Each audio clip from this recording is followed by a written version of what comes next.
네, 안녕하세요. 장마가 시작한다고 하는데 되게 아직 시작을 안 하네요. 언제 시작할지 모르겠는데, 오늘 이제 24번째 주제는요, 저번 23번째 주제에 이어서 계속 코엔자임 Q10에 대해서 이야기를 해보려고 하고요. 요거는 제가 최근에 어떤 지인한테 질문을 받아서 요 주제에 대해서 하기로 결정을 했었습니다. 그래서 24번째 주제는 코엔자임 Q10은 활성연이 있을까? 그리고 활성령을 섭취하는 게 좋을까? 뭐 요런 주제에 대해서 한번 이야기를 해보려고 하고요.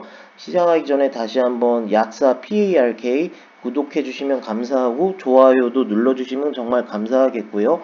자막은 오늘도 역시 파워포인트랑 제가 직접 치는 타이핑으로 대체를 하겠고요. 자료들은 저 자료들을 이용을 했고요. 이 주제 때문에 오래간만에 이제 미국에 있는 약사 친구들하고 의사 친구들하고 통화를 하게 돼서 또 반갑더라고요.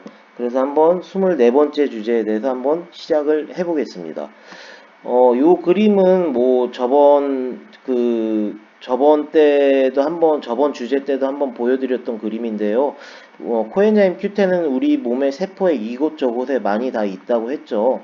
그래서 이렇게 나이가 들어감에 따라서 한 30대 한 중반 요 정도부터 이제 감소가 된다고 했죠. 우리 몸에서 코엔자임 Q10이. 그래서 한 60대 한 중반 요 때부터는 거의 대부분 50% 아래로 많이 떨어지는 것들이 있기 때문에 한 30대 중후반부터 드셔주는 게 좋다고 말씀을 했었죠. 그래서 대표적으로 심장에서 굉장히 많은 감소를 보이고 있고요. 또 폐에서도 보이고 있고 또 심장에 비하면 좀 덜하지만 신장에서도 그런 변화를 보이고 있고 간에서도 보이고 있죠. 그래서 한 30대 중후반부터는 코엔자임 Q10을 이렇게 섭취해 주시는 게 필요하다고 말씀드렸었습니다. 왜냐하면 여러 가지 장점들이 많이 있거든요. 그래서 이제 22번째, 그러니까 이전 주제에서 설명드렸던 내용들인데 다시 한번 간략하게 말씀을 드리려고요. 일단은 코엔자임 Q10은 지용성 비타민이죠. 그래서 식후 즉시에 복용하는 게 필요하고요. 용량은 뭐 개인마다 다르지만 뭐 100mg에서 300mg 또는 400mg까지 섭취하시는 분들이 있더라고요. 그래서 하루 한 번 식사 직후에 복용하시면 되고요. 코엔자임 Q10의 이제 장점들은 비타민 B와 함께 섭취했을 때 이제 에너지 생성을 한다고 했었죠. 그래서 우리 신체 내에 있는 그런 세포 호흡을 통해서 에너지를 만드는 미토콘드리아 안에서 전자 전달을 시켜줘서 에너지, 즉 ATP 생성에 필요한 조효소가 코엔자임 Q10이라고 말씀을 드렸었고요. 그래서 코엔자임 Q10을 비타민 B와 함께 섭취하시면 만성 피로에 도움이 되고 하루에 활력을 찾는데 도움이 된다고 말씀을 드렸었고요. 그 다음에 두 번째 장점은 항산화 작용이죠. 그래서 신체 내에서 글루타치온 생성에 필요한 하나의 조효소이기 때문에 이 항산화 작용이 있기 때문에 항염증 작용을 하는 거고 그래서 면역력 개선에도 도움이 된다고 말씀드렸고요. 그래서 기본적으로 당뇨나 고지혈증이나 뭐 고혈압 같은 혈관 염증성 질환의 개선에 코엔자임 Q10이 필요하다고 말씀드렸고요. 또 이런 항산화 작용 때문에 건강한 세포를 유지하는 데 필요하기 때문에 노화의 뭐 개선에 도움을 받을 수 있고 피부 미백의 효능에서도 코엔자임 Q10이 필요하다고 말씀드렸었어요. 그 다음에 이제 세 번째는 근육통과 신경통 개선에 도움이 된다고 말씀드렸고요. 네 번째는 이제 당뇨병의 합병증들이 굉장히 무섭고 다양한데 그 중에 하나인 이제 신경성 통증의 예방과 개선에도 필요하다고 말씀을 드렸고요.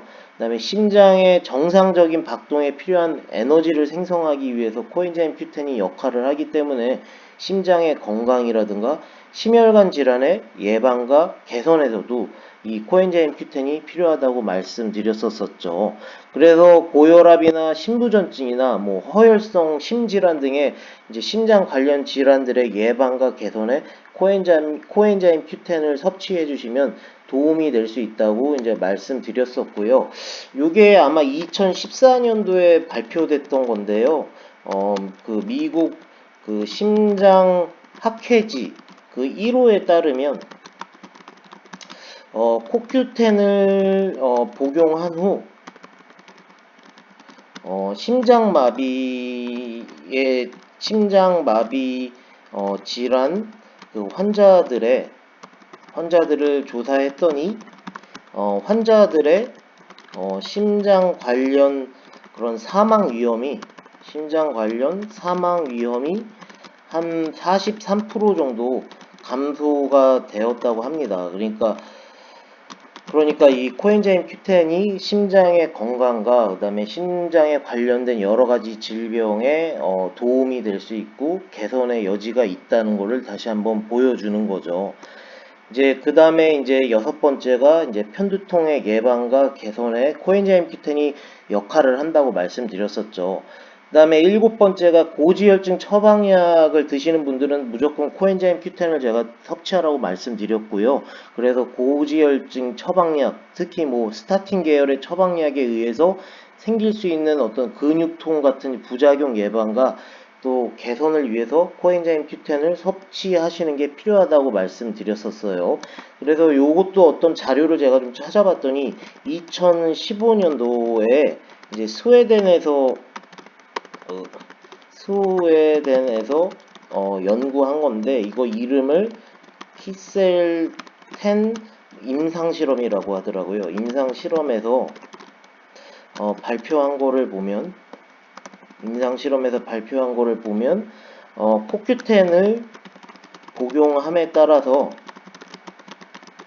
노인들의 사망률이 한 54% 정도 감소되었다는 결과를 발표를 했더라고요. 그래서 이런 보통 고지혈증 때문에 이제 고지혈 약을 드시는 분들이 노인분들이 많으신데 이런 코큐텐을 섭취하시면은 이런 사망률이라든가 어떤 콜레스테롤 처방약에 의한 부작용을 막을 수 있기 때문에 코큐텐을 이렇게 섭취하시는 게 좋다고 말씀드렸었어요. 그래서 이것도 그림을 보면은요. 제가 저번 주제 때 말씀드렸던 건데 요 스타틴이 이제 우리가 먹는 처방약이에요. 고지혈증 처방약. 그래서 요 과정을 이제 이렇게 막아버리는 건데 그렇게 되면은 이제 콜레스테롤을 물론 막기 위해서 이 약을 드시지만 콜레스테롤뿐만 아니라 코엔자임 Q10 여기 나와 있죠. 에너지 그다음에 항산화 작용을 하는 코엔자임 Q10도 막아버리고 그 다음에 그 단백질 생성을 하는 요 성분까지도 막아버린다고 했죠. 그래서 스테틴 계열의 이런 고지혈증 약을 드시는 분들은 코엔자임 Q10을 섭취하시는 게 필요하다고 저번 시간에도 말씀드렸고 이번 시간에도 한번 다시 말씀을 드립니다. 그래서 이제 본격적인 이제 내용인데요. 활성형 코큐텐 또는 비활성형 코큐텐 이렇게 불리기도 하는데 이제 기본적으로 코큐텐에는 두 가지 종류가 있어요. 그래서 신체에 있는 간에 의해서 이제 변형이 되는 건데 그거를 첫 번째 종류가 이제 산화형 코큐텐 그거를 다른 말로 하면 유비키논이라고 하고요. 영어로 표현을 하면 저렇게 유비키논이라고 하고 저거를 비활성형이라고 부르더라고요. 그 다음에 이제 환원형 코큐텐이 있어요. 환원형 코큐텐은 이제 다른 말로 하면 유비키놀이고요. 영어로 표현하면 저렇게 유비키놀이라고 하고 저거를 뭐 활성형이라고 부르는데 요거에 대해서 한번 이야기를 해보려고 합니다. 그래서 유비키놀인데 이제 유비키놀에 대한 어떤 차이점을 한번 얘기해 보려고 하는데요. 일단은 유비키놀이 더 좋다고 주장하는 입장들, 그러니까 그 활성형이라고 이제 주장하는 입장들이죠. 그래서 보통 보면 유비키놀은 산화형이라고 얘기를 하고요. 이 산화형이 간을 통해서 이제 우리 신체 내에서 유비키놀이라는 환원형으로 바뀌거나 또는 유비키놀이라는 환원형이 간을 통해서 유비키논이라는 산화형으로 바뀌거나 이렇게 우리 신체 내에서 필요에 따라서 이렇게 변형이 되거든요. 그래서 이 유비키놀이 더 좋다고 주장하는 입장에서는 이제 나이가 늘어남에 따라서 간에서 변형시키는 능력이 감소하기 때문에 유비키놀이 더 좋다. 이렇게 주장을 하고 있는 입장인 거죠. 그래서 그거에 대한 이제 그림을 이렇게 보면은요. 이게 이제 우리가 일반적으로 먹는 코큐텐은 이제 유비키논이고요. 그 다음에 이제 이거를 유비키놀이라고 해서 활성형 코엔자임 Q10이라고 불리우는 게 이렇게 유비키놀이라고 부르고요. 차이는 다 똑같은데 여기에 있는 O가 이제 OH로 이렇게 바뀌고요. 그래서 이거를 뭐 산화형, 뭐 환원형 이렇게 부르는 거죠.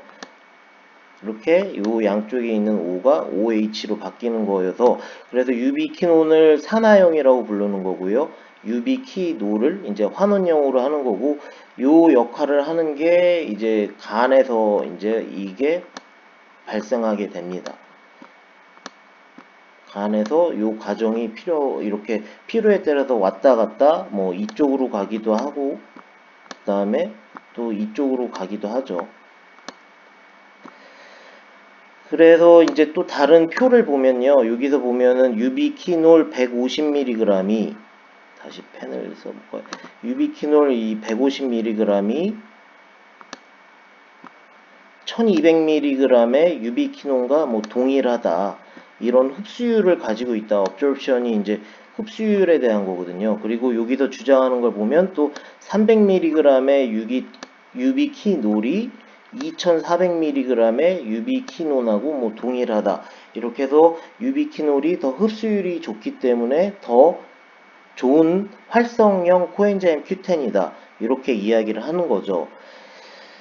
이제 그런데 그럼에도 불구하고 이제 유비퀴놀을 마케팅이라고 이제 비난하고 또 그런 유비퀴놀이 마케팅이라고 비난받는 이유들이 좀 있는데요. 첫 번째는 이제 우리가 알고 있는 코큐텐의 효능들에 대한 연구들은 그러니까 예를 들어 논문들이라든가 뭐 가이드라인 그런 것들은 유비퀴놀이 아닌 유비퀴논을 가지고 한 거예요. 그러니까 뭐 활성형이라고 부르는 유비퀴놀을 가지고 어떤 실험을 한 게 아니라 대부분의 모든 그런 코큐텐의 효능들은 유비퀴놀을 가지고 한 것이기 때문에 그 유비퀴놀이 과연 그렇게 똑같은 효과가 있는지에 대한 이제 의문이 드는 거죠. 그래서 기본적으로 유비퀴놀에 대한 연구는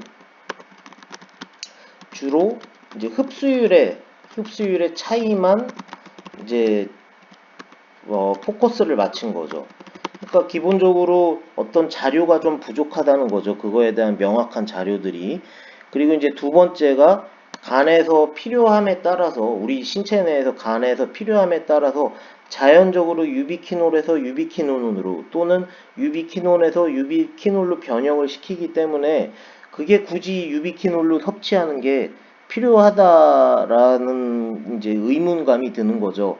그래서 이제 노화에 따라서 여기서 주장하는 건 노화에 따라서 그 비율이 감소한다고는 하지만 아직까지는 그 비율을 정확하게 알 수는 없기에 이 굳이 우리 몸에서 간에서 필요함에 따라서 이렇게 왔다 갔다 필요한 형태로 변형을 하는데 이게 지금 필요하냐는 그런 입장인 거죠.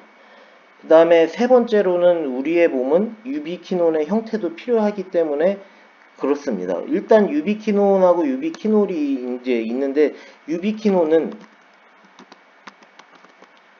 그러니까 ATP 그러니까 즉 에너지 이제 생성에 필요한 형태예요. 하지만 유비퀴놀은 항산화 작용에 필요한 형태이고요. 그러니까 즉 이 말을 다른 말로 하면 우리 몸에서는 이제 두 가지 형태가 모두 필요하다는 뜻이죠. 왜냐하면 코엔자임 Q10의 가장 핵심 기능은 이제 만성 피로랑 그다음에 항산화 작용에 필요하기 때문에 그런 건데 우리 몸에서 유비퀴놀의 형태도 필요하기 때문에 이걸 굳이 이제 유비퀴놀로 섭취할 필요가 있냐는 거죠.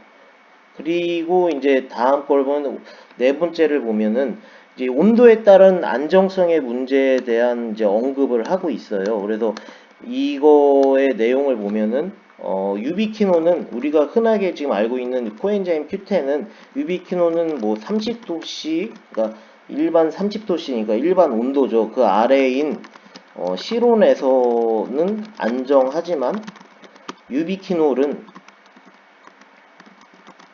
실온이 아닌 이제 영하의 온도에서 안정성을 유지하기 때문에 이제 유비키노를 굳이 이렇게 섭취할 필요가 있냐는 거죠. 이거에 대한 실험을 이제 2015년도에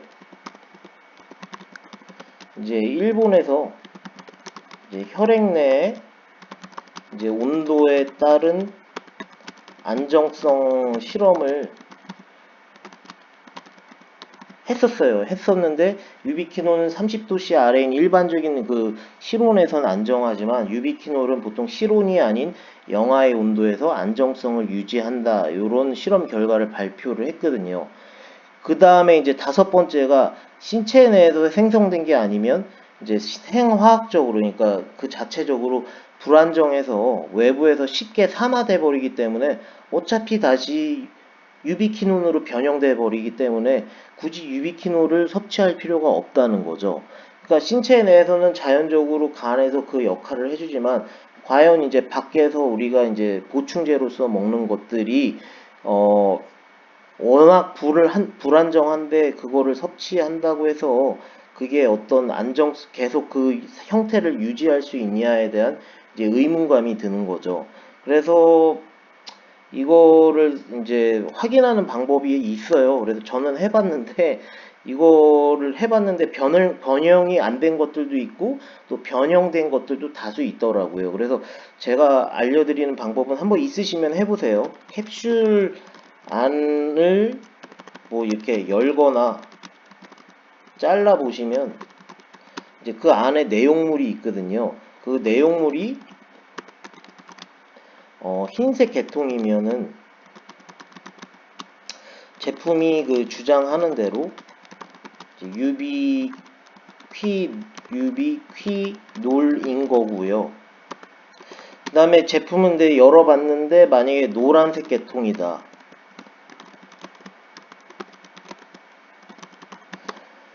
이러면은 그거는 유비키논이거나 아니면은 변형이 돼버린 거죠. 그러니까 이거는 한번 있으시면 한번 해보세요. 그래서 그 안을 이렇게 잘라서 그 내용물을 봤을 때 흰색 계통이면은 그게 유비키놀인 거지만 만약에 노란색 계통이면은 그게 이제 유비키놀이 아니었거나 또는 유비키놀이었는데 그게 변형이 돼버린 건데 저도 몇 개 캡슐 몇 가지를 이렇게 해봤는데 뭐 아닌 것들도 되게 많더라고요. 색이 이제 노르스름한 것들도 되게 많았거든요. 그러니까 지금 한번 많이 있으시다고 하면 한번 해보셔도 될 것 같습니다. 그래서 요거에 의해서 외부에서 쉽게 산화가 되는 불안정한 형태이기 때문에 유비키놀을 섭취해도 뭐 별 큰 장점이 없다. 이런 주장이죠. 그 다음에 여섯 번째는 이런 앞에 제가 말씀드렸던 불확실성이 아직도 많은데 가격은 더 비싸기 때문에 이제 마케팅이라고 비난을 하는 거고요. 그 다음에 일곱 번째는 유비키놀을 마케팅하는 이거를 좋다고 막 마케팅하는 일본의 한 회사가 있는데 그 회사는 우수하다고 주장을 하지만 미국 내 제품들 중에서는 아직 유비키놀로서 USP 마크 인정을 받은 제품은 지금 하나도 없어요. 이 USP에 대한 내용은 제가 14번째 주제였죠. 해외 직구편에서 이제 설명을 해드렸었어요. 이게 무엇인지. 그래서 같은 브랜드인데 코큐텐은 USP 마크가 있어요. 마크가 있는데 유비키놀은 USP 마크가 없더라고요. 그러니까 보통 이거는 자신감이 있으면 하거든요. USP 마크는 그 회사가 가지는 어떤 자신감이거든요. 그러니까 같은 브랜드인데 이제 코엔자임 Q10에 대한 건 USP 마크가 있는데 유비키놀은 USP 마크가 없다는 거는 아직 불확실성하다는 거고 아직 자신감이 없다는 거죠. 그거에 대한 이제 그림을 보여드리려고 하는데요. 요게 이제 USP 마크죠. 제가 14번째 주제에서 요거에 대한 설명은 충분히 해드렸으니까 한번 참고해 보시기 바라고요. 예를 들어서 이건 이제 네이처 메이드라는 회사에서 이제 만든 어떤 코엔자임 Q10인데요. 여기 잘 안 보이는데 여기 USP 마크 있죠. 그래서 코Q10 200mg 뭐 이래서 이제 USP 마크가 있는데 똑같은 네이처메이드 브랜드거든요. 얘도 그렇고 얘도 그렇고.